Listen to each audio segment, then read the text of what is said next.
What is up, ladies and gentlemen? Slammer here, bringing you some more first-person view Littlewargame Actione.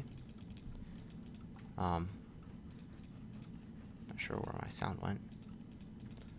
Feels like it's gone. Today, I'm going to be showing off some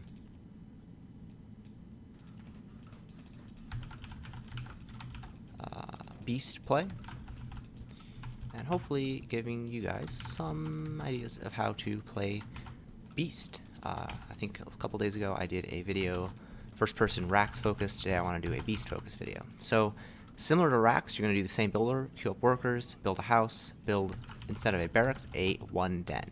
So this is a one den expand, the classic bread and butter build order.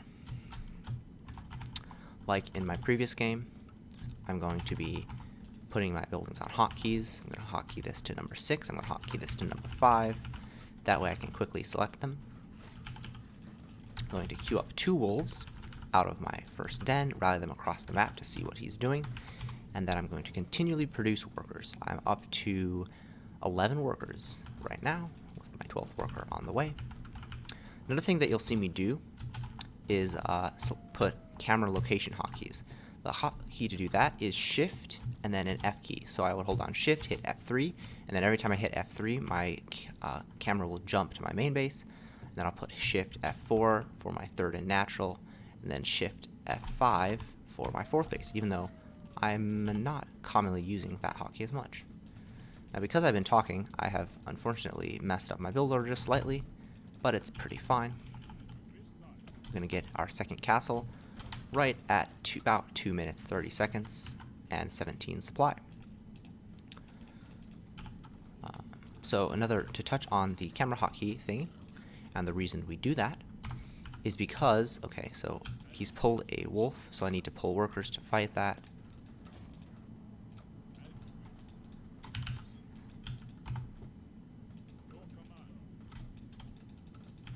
Now that I have my own wolf, I can do it off.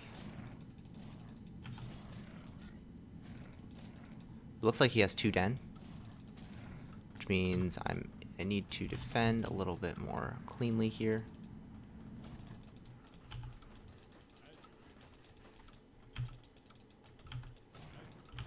I'm gonna get a tower up. I'm gonna pull 2 more workers.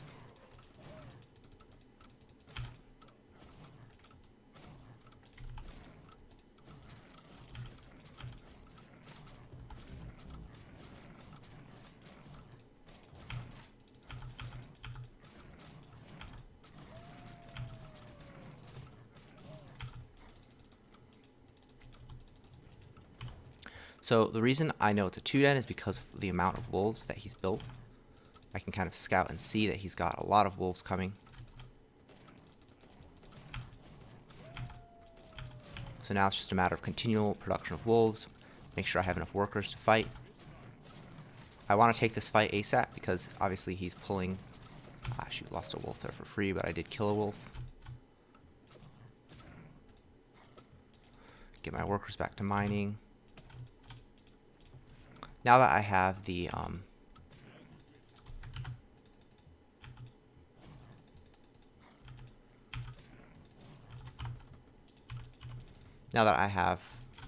the second base up,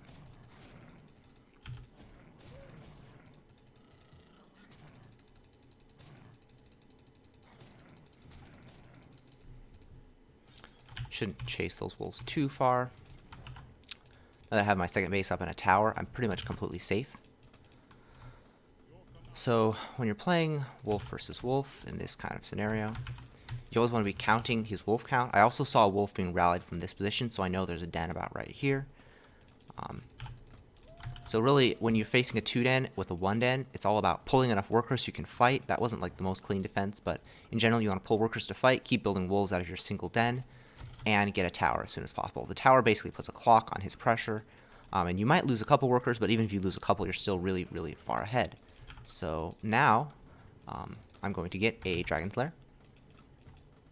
This is a really standard, solid way to play Beast. I would suggest somewhere around 5 minutes, somewhere around the time when you have about 10 workers at your main base is a good timing to get dragons out.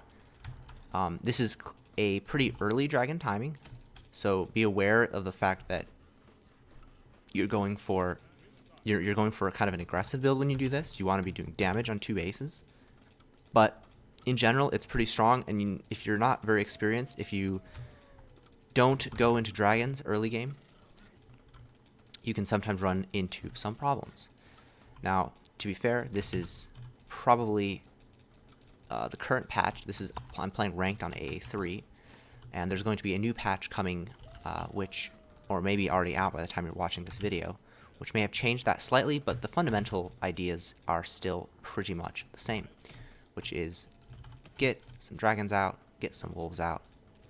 You'll notice that I'm throwing down more and more houses. I'm at 45 of 50. Wolves are pretty cheap supply-wise, so you want to be really keeping up on the house production while you're doing this build. And I have a lot of gold stacked up because I'm going to be building 2 dragon lairs. So as soon as the fortress becomes close to complete, I'm going to send my workers out. Actually, I shouldn't build the dragon lairs so far apart because I don't want them to get picked off. So 2 double dragon lairs go down. And now it's about time to start putting some pressure on with my wolves because I have a pretty large wolf count. I need just a couple more workers to be fully saturated. And I'm going to start thinking about taking my 3rd base as my dragons start nearing completion. So now it's a matter of... so here's a very fundamental thing about wolf versus wolf. There's a lot of micro that goes into it. However, the micro that you really need to care about is that you don't want to take fights if you have less wolves, because it's very, very difficult to win those fights. Now, sometimes it can be hard to judge wolf counts, but looking at this, I clearly have more wolves, right? And it's going to be very tough for him to take this fight now with the inferior wolf count. And there is a lot of micro tricks you can do with wolves. You want to pull back the damaged ones, for example. But if you're a newer player, I wouldn't concern yourself with it. Don't even worry about it. I don't even need to watch those wolves fight, right? I'm going to go back. I'm going to look at my base. I'm going to get another house because houses are important. I'm going to make sure I'm building workers. I'm going to queue up more wolves. I'm going to check on those dragons. Oh, shoot. Don't do that, obviously. And then I'm going to look back at my fight and say, oh, you know, that seemed to have gone pretty well. I can watch it for a second, then I can just run away. And then I go back to look at my base. So I'm not like babysitting these wolves, because they don't need to be babysitted. They're doing fine on their own. They're strong, independent animals, so don't need to babysit them, right? What's important that you do need to babysit is your production back at home. So I'm going to, for example, check on my main base, and I see that I have a full card. I think I mentioned in a previous video. 1 full card across is 9 workers, 1 row across, and then you need 3 more. Now notice he already has dragons out. So that's why it's pretty important to get that dragon timing early. So I'm going to just kind of pull these back defensively. I think I did some decent damage at his base. I have, you know, a significant number of workers at my natural, so I'm going to transfer them over. Meanwhile, I'm going to keep building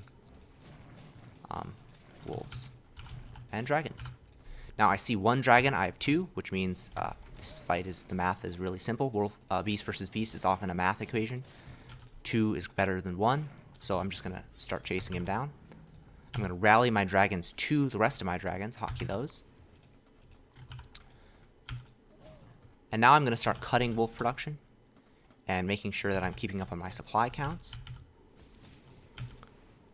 When you're fighting with dragon versus dragon, the thing that you want to try to do is not stack dragons.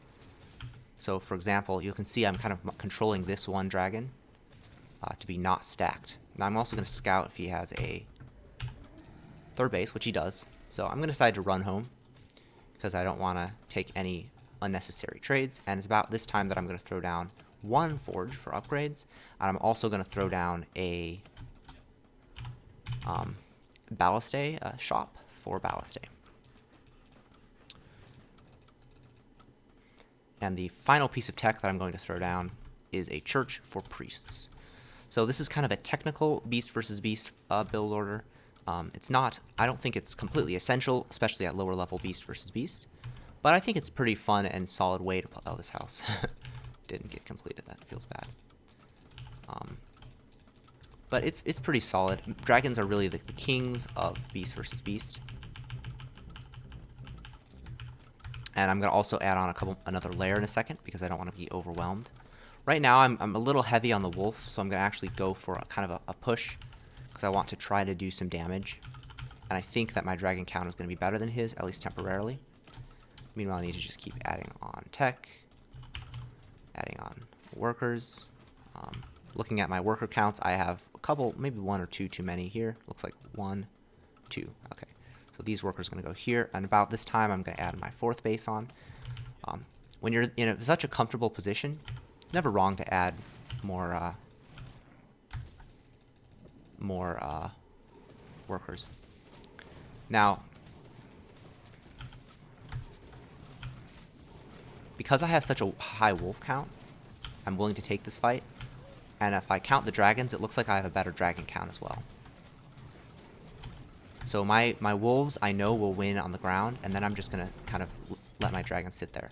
Now, I'm not going to watch this fight, again, because it's not important. I'm basically winning this. Obviously, when you get better at this game, you want to watch your fights more, but when you're a newer player, it's not as important. I'm going to get a tower just in case I have something there. I noticed that he's caught my building structure there, which is a little bit annoying. My wolves are going to kill everything here, and I'm going to chase down all his dragons here. Again, I'm going to try to split my dragons so that they're not getting damage. And it's important to know when you can take fights. I know I can take this fight because I have more dragons. So once you get that dragon advantage, you just press in and you keep pushing.